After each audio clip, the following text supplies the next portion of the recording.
6 గంటలకు press meet పెడుతున్నారంట అందరూ టీవీల ముందు కూర్చునేవాళ్ళు. ఆంధ్రాలో, తెలంగాణలో, ప్రపంచంలో తెలుగువాడు ఎక్కడున్నా టీవీ ముందు వచ్చి కూర్చున్నట్టు. కేసీఆర్ గారు చెప్తున్నారంటే ధైర్యం వస్తుంది. ఇంటే ఆయన పెద్ద ఆయన మాట్లాడతారంటే ధైర్యం, ఏం కాదులే ఆయన చెప్పాడంటే మంచి జరుగుతుంది అని ఒక ధైర్యంతో టీవీల ముందు చూసేవాళ్ళు. ఇండియాకి పాకిస్తాన్ క్రికెట్ మ్యాచ్ చూసినట్టుగా. ఇది వాస్తవం. ఇవాళ ఈయన పరిస్థితి ఏంటి?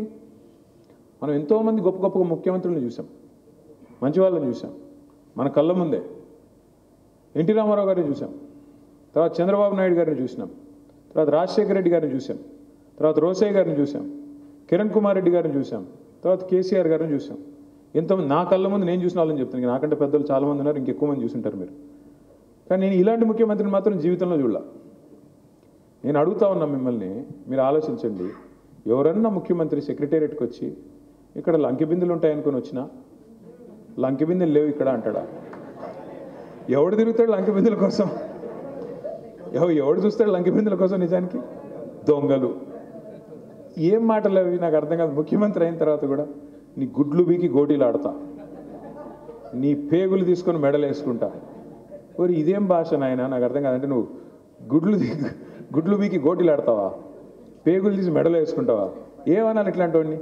ఇంకా ఘోరం ఏంటంటే, ఇప్పుడు ఈ రూమ్లో ఉన్న వాళ్ళల్లో, ఈ హాల్లో ఉన్న వాళ్ళల్లో ఏ ఒక్కరన్నా అప్పు లేని వాళ్ళు ఎవరన్నా ఉన్నారా? ఉంటే ఎవరన్నా చేయలేపండి చూద్దాం. నరసింహమూర్తి అన్న నీకు కూడా అప్పు ఉందా? ఉందంట ఆయనకు కూడా. పాపం అంతో ఇంతో అన్న బాగున్నాడేమో అనుకుని ఆయనకు కూడా అప్పు ఉందంట. అప్పున్నా, అప్పు చేసి పప్పు కూడా తిన్నా, లోపల బనీన్కు పొక్కలున్నా, మీది నుంచి మాత్రం పైకి వెళ్ళి మాత్రం మంచి అంగి వేసుకుంటాం లేదా? పైకి వెళ్ళి మాత్రం కడక్ అంగి వేసుకొని ఊపర్ షేర్వాని అందరు పరేషాని అన్నా కూడా బిల్డప్ మాత్రం తగ్గొద్దు. ఎందుకంటే అప్పున్నా మళ్ళీ అప్పు పుట్టాలి కదా. పుట్టాలంటే ఏం చేయాలి? కొద్దిగా పైకి అంగి మాత్రం మంచిగా వేసుకోవాలా లేదా? లేదా ఎవడిస్తాడు అప్పు మనకి? మళ్ళీ ఎవడన్నా అట్లా ఆలోచిస్తాడా లేదా? మన ముఖ్యమంత్రి ఎట్టున్నాడు? ఇప్పుడు కుటుంబ పెద్ద ముఖ్యమంత్రి అంటే రాష్ట్రానికి కుటుంబ పెద్ద. ఆయన ఎట్లున్నాడు? తెల్లారు లేస్తే నా రాష్ట్రం సంకనాకపోయింది, నా రాష్ట్రం దివాలా తీసింది, నా రాష్ట్రం అప్పుల పాలైపోయింది, మా రాష్ట్రం క్యాన్సర్ రోగి, మా రాష్ట్రం ఎయిడ్స్ పేషెంటు. ఇదే ముఖ్యమంత్రి మాట్లాడే మాట. నేను ఢిల్లీ పోతే ఎవడు అపాయింట్మెంట్ ఇట్లేదు, చెప్పులు దొంగతనం చెప్తానేమో భయపడుతున్నారు. ఇలాంటి ముఖ్యమంత్రిని ఎప్పుడైనా చూసినామా? రోషయ్య గారు ఉన్నప్పుడు ఆయన కూడా చెప్పేటోడు ఎక్కడున్నాయా పైసలు అనేటోడు, అంతేగాని ఈయన అనేటోడు కాదు. ఆయన ఎక్కడున్నాయా పైసలు, ఎక్కడున్నాయి అనేవాడు. ఇంకా ఘోరం ఏంటంటే వీళ్ళే కదా బిల్డప్ ఇచ్చింది. 100 రోజులు 6 గ్యారంటీ, అటు సూర్యుడు ఇటు పొడిసిన 6 అయినా మేము ఇది చేస్తాం అది చేస్తాం డైలాగ్ కొట్టింది ఇల్లు కదా. ఆయన పట్టుకొని ఏమయ్య రేవంత్ రెడ్డి గారు మరి 100 రోజుల్లో చేస్తానో కదా, 600 రోజులైంది, ఎక్కడ పోయినాయి నీ గ్యారంటీలు అంటే ఏం చేస్తారా? ఆయన కోసుకొని తింటారా? ఎవడు కోసుకొని తింటాడు? నేను ఏమైనా సేపువా, జామకాయవా, లేదా మామిడి పండువా? ఎందుకు కోసుకొని తింటారు? నేను నాకు అర్థం కాదు. అంటే ఇలాంటి తిక్కలోడు నా జీవితంలో నేనైతే చూడలేదు. ప్రజలు కూడా అందుకే మీరు చూస్తే ఇంత తొందరగా ఒక ముఖ్యమంత్రి మీద, ఒక ప్రభుత్వం మీద కోపం వచ్చింది, రివర్స్ అయింది. బహుశా చరిత్రలో భారతదేశంలో ఎక్కడ జరగలేదు. మీరు చూడండి, నేనేదో ఆషామాషిగా చెప్పట్లేదు.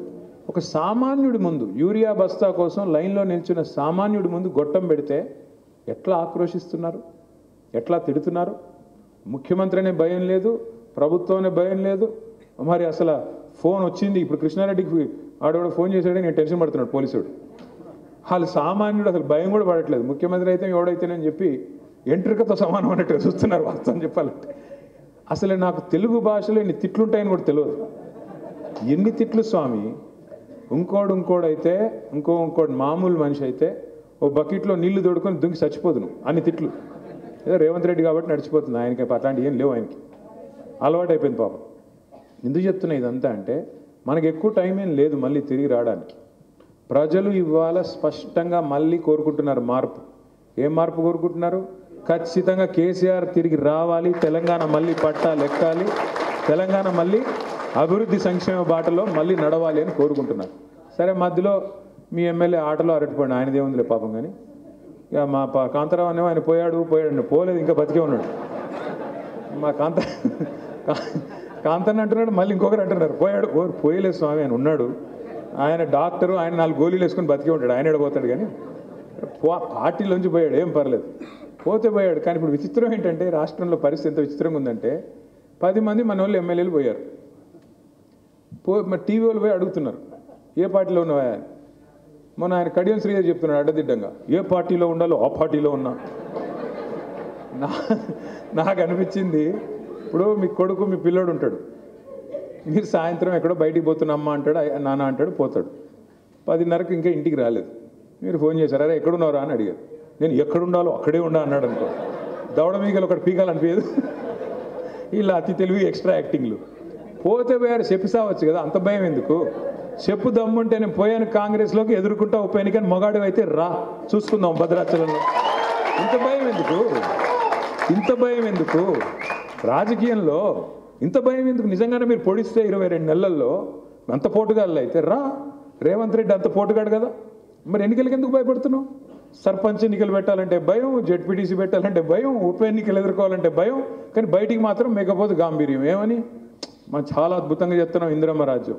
మరి అంతుంటే రా, ఎవడొద్దనండి, నిన్ను 10 మందిని రాజీనామా పెట్టించు, లేదా స్పీకర్తో డిస్క్వాలిఫికేషన్ చేయించు, డ్రామాలు బంద్ చేయి. ఇప్పుడు మాట అంటే వాళ్ళు ఒక్కొక్కడు మాట్లాడతారనమాట, మీ పార్టీలో మీరు చేర్చుకోలేదా? అవును చేర్చుకున్నాము. చేర్చుకున్నప్పుడు ఏమన్నారు మా వాళ్ళు, చేరిన వాళ్ళంతా ఎస్ మేము చేరాము బీఆర్ఎస్లో అని చెప్పి నిటారుగా నించున్నారు, ఏ పరీక్షకైనా సిద్ధపడ్డారు ఆనాడు మనం చేసినప్పుడు.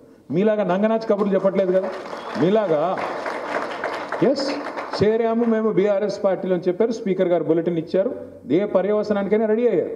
మీరేంది నాకు అర్థం కాదు, ఏ పార్టీలో ఉన్నారంటే నాకు తెలిసి 2 లింగాలు ఉంటాయి ప్రపంచంలో, ఒకటి పురుషలింగం, రెండోది స్త్రీలింగం. వీళ్ళు ఏ లింగం ఎవడికి తెలియదు, నాకు అర్థమే కావట్లేదు. అయితే స్త్రీ లేకపోతే పురుషుడు, ఈయనెవరా బాబు నాకు అర్థం కాదు. వీళ్ళంతా 10 మంది ఏమనాలి వీళ్ళని? ఏ పార్టీలో ఉన్నారంటే చెప్పుకోలేని దురవస్థలో. ఇంకా దరిద్రం చెప్తాం మీకు, ఎమ్మెల్యేలే కాదు ఏ పార్టీలో ఉన్నారంటే చెప్పుకునే పరిస్థితి. సీఎం కూడా తెలియదు ఏ పార్టీలో ఉన్నాడు ఆయన కాంగ్రెస్ బీజేపీ ఎవరికి అర్థం కావట్లేదు. మీరు చూడండి ఆయన వ్యవహారం చూడండి. మొత్తం రాహుల్ గాంధీ అనేట ఆయన ఏమో ఢిల్లీలో కూర్చొని తెల్లారులేస్తే సిబిఐని తిడతాడు. సిబిఐ అంటే మొత్తం బీజేపీ చేతిలో అస్త్రం, ఈడీ సిబిఐ ఐటీ అంతా బక్వాస్, మొత్తం బీజేపీ ఏజెంట్లు వీళ్ళంతా అంటాడు. మరి ఇక్కడున్న రేవంత్ రెడ్డి ఏమో అదే సిబిఐ ముద్దంటే ఈయనకి, కేసీఆర్ గారి మీద అర్జెంట్గా సిబిఐ పెట్టండి అంటాడు. మరి మీ నాయకుడు సిబిఐ మంచిది కాదంటాడు, నువ్వేమో సిబిఐ ముద్దంటావు. నువ్వు ఏ పార్టీలో ఉన్నావు స్వామి అంటే కోపం వస్తుంది ఆయనకి. ఇప్పుడు మీ పొంగులేటి ఉన్నాడు, పొంగులేట ఆయన పేరు బాంబులేట, పోయిన దీపావళికి చెప్పాడు బాంబులు వెళ్తాయని, ఈ దీపావళి కూడా ఇక ఆయన బిల్డప్ పెద్ద అడిమారి గుడ్డి దెబ్బలు ఆయన కూడా గెలిచిపోయి ఆయన పెద్ద ఇదిలాగా ఖమ్మం జిల్లా ఇది అది. ఈసారి ఆయన గెలుస్తాడో నేను కూడా చూస్తా, ఆయన గెలుస్తాడో పాలర్లో నేను కూడా చూస్తా. నేనేమంటా అంటే తంతే గారెల బుట్టలో పడ్డట్టు ఒక్కసారి ఏదో లక్కీ లాటరీ తగిలితే దానికే పొంగిపోతే, దానికే ఇంకా చాలా పెద్దోడిని ఆయన ఊహించుకుంటే, ఎవరికైనా ప్రజాస్వామ్యంలో మర్చిపోకూడని అంశం ఏంటంటే అల్టిమేట్గా ప్రజలు, మన తలరాత రాసేది, మన విధిరాత రాసేది ప్రజలు. నువ్వు అహంకారంతో నీలిగితే, అహంకారంతో ఎగిరెగిరి పడితే ఎక్కడ పెట్టాలో అక్కడే పెడతాడు. అది కూడా పెద్ద ఆయన కేసీఆర్ గారిని పట్టుకుని మర్చిపోయి ఇంగితం లేకుండా నోటికి వచ్చినట్టు మాట్లాడుతున్నాడు. ఆయన ఒక్కడే కాదు, ప్రతి ఒక్కడు కాంగ్రెస్లో టైం వస్తుంది ప్రతిదానికి. ఇదే పొంగులేటి శ్రీనివాసరెడ్డి గారిని నేను అడుగుతా ఉన్నా ఈరోజు మీ అందరి సమక్షంలో అడుగుతా ఉన్నా. సరిగ్గా ఇదే సెప్టెంబర్ మాసంలో పోయిన సంవత్సరం 2024 సెప్టెంబర్ 27 అనుకుంటా, ఆ రోజు పొంగులేటి గారి ఇంటి మీద ఈడీ రైడ్ అయింది. సరిగ్గా సంవత్సరం అయింది. ఆ రోజు టీవీల్లో బ్రేకింగ్లు, పొంగులేటి గారి ఇంట్లోకి నోట్ల కట్టలు పెట్టి నోట్లని లెక్క పెట్టే మెషిన్లు పోతున్నాయని చెప్పి వరుసగా 2 మెషిన్లు పోయినాయి, 3 మెషిన్లు పోయినాయని టీవీలో ఉదరగొట్టే బ్రేకింగ్లు కూడా వచ్చినాయి. కావాలంటే మీకు పంపిస్తా చూసుకోండి. చూశారు కదా. కానీ ఇప్పుడు ఎన్ని పైసలు దొరికినాయి ఎవడు చెప్పట్లేదు, అదో బ్రహ్మరహస్యం. ఈడీఓడు బయటికి రాడు, చెప్పడు, పొంగులేటి నోరు మెదపడు. ఏం జరిగిందంటారు మరి? ఎవడితో కుమ్మక్కయ్యాడు? మళ్ళీ పొంగులేటి గారు బీజేపీతో కుమ్మక్కయ్యాడా, లేదా రేవంత్ రెడ్డి గారి కుమ్మక్కులో ఈయన భాగస్వామి అయ్యాడా? ఎవడితో ఉన్నాడండి ఈ రాష్ట్రంలో? బయటకు వచ్చి నోటికి వచ్చినట్టు వాగుతారు.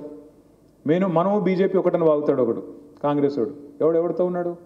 సిబిఐ సంకనాకుతుంది మీరు. పొంగులేటి గారి మీద ఈడీ రైడ్ అయితే కాళ్ళు పట్టుకున్నారా? మరి బీజేపీలో కలుస్తామని మాట ఇచ్చారా? ఇప్పటికీ కేసు పెట్టకుండా కాళ్ళు పట్టుకొని ఆపాడుకుంటుంది మీరు.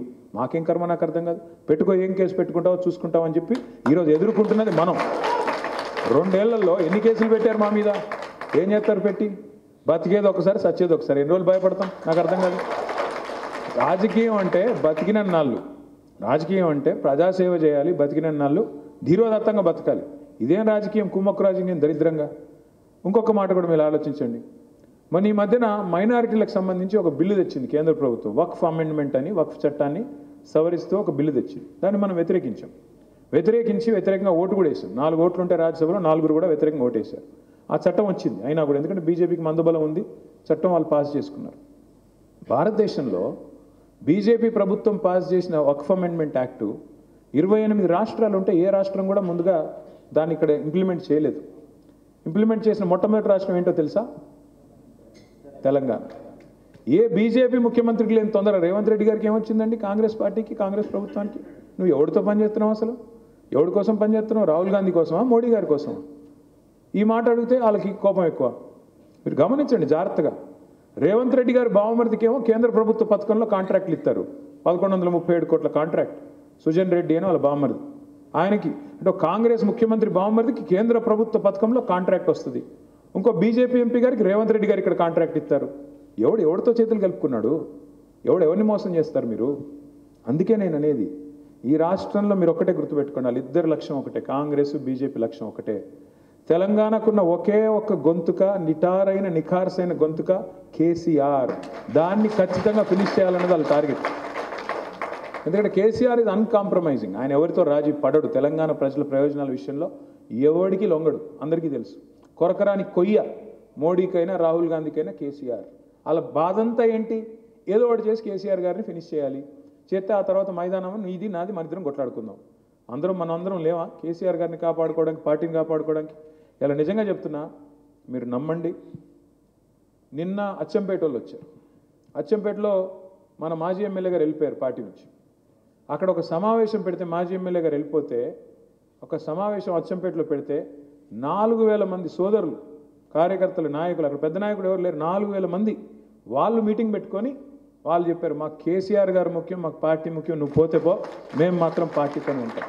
ఇవాళ అదే స్ఫూర్తి మళ్ళీ భద్రాచలంలో కూడా కనబడుతూ ఉంది నాకు. మా ఎమ్మెల్యే పోయాడు,